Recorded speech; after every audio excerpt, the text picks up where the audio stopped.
Part 1. Johnny and his Apple Seeds.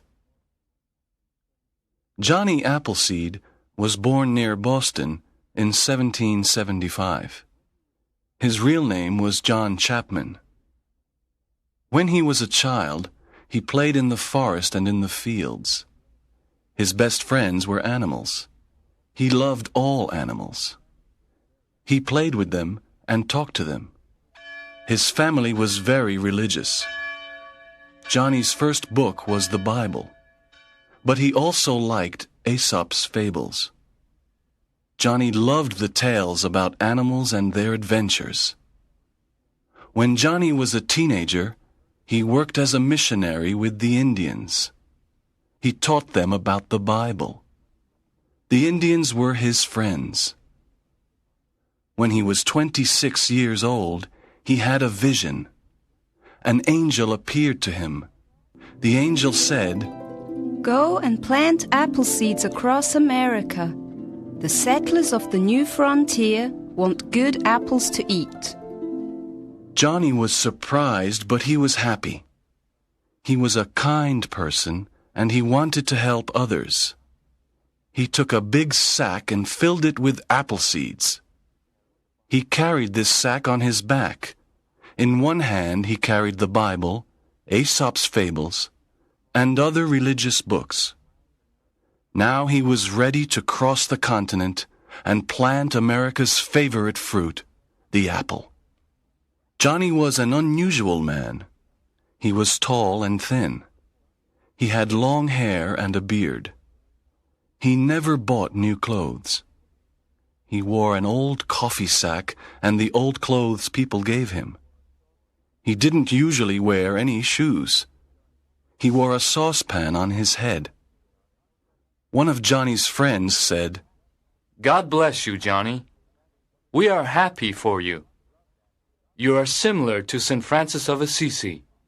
He loved animals and lived a simple life." Johnny said, "I want to plant apple seeds across America. Every American family will have apple trees with good apples to eat." In 1800, Johnny began his long journey across America. At that time, America was a very young country. The American continent was a wilderness. It was unexplored. There were no roads and few maps. This immense land was called the American frontier. Many settlers wanted to explore the frontier. Johnny walked from Massachusetts to New York. From New York he walked to Pennsylvania. Then he crossed Ohio, Indiana, and a big part of the Midwest. Every day he moved west. He traveled across America and planted apple seeds. He built fences around the fields and then continued his journey.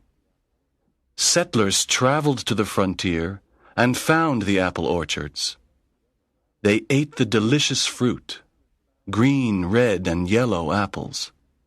When the settlers found an apple orchard, they built a home there. Other settlers dug up the apple trees and took them to new lands. Some of Johnny's trees traveled to the west coast on the Pacific Ocean. When Johnny found a family of settlers, he visited their log cabin. He helped them with their work. He told the children stories and sang songs. One day, Johnny visited a family of settlers in the Midwest. This family loved books. He gave them a few pages from his books. "You can read them and give them to me when I return in a few months," he said. The family was very happy. In this way, Johnny created the first library on the frontier. Many children learned to read thanks to Johnny and his library. Part 2. Johnny becomes a legend.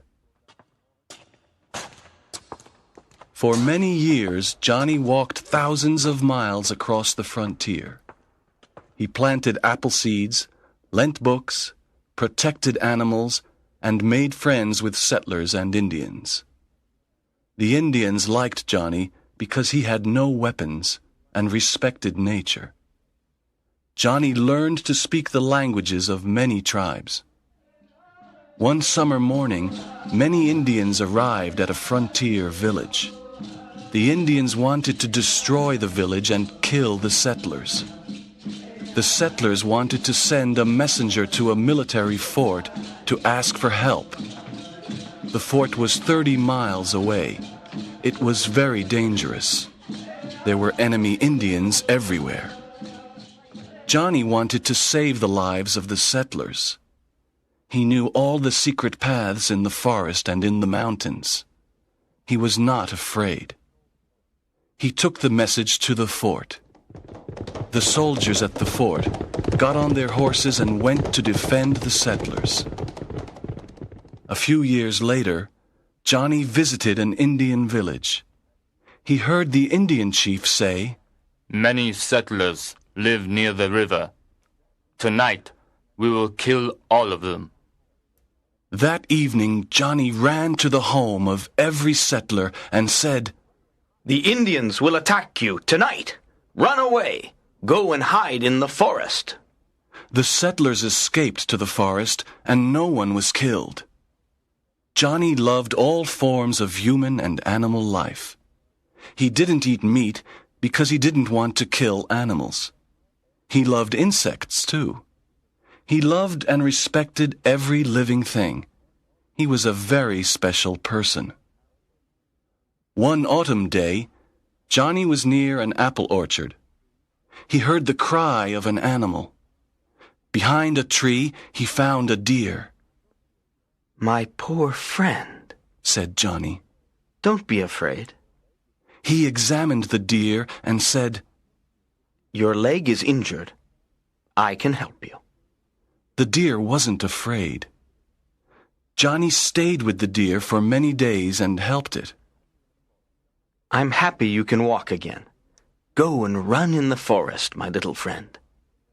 During a snowstorm, Johnny wanted to sleep inside a small cave. He saw a big family of raccoons sleeping inside the cave. He did not want the raccoons to go outside into the snow, so Johnny slept outside in the cold.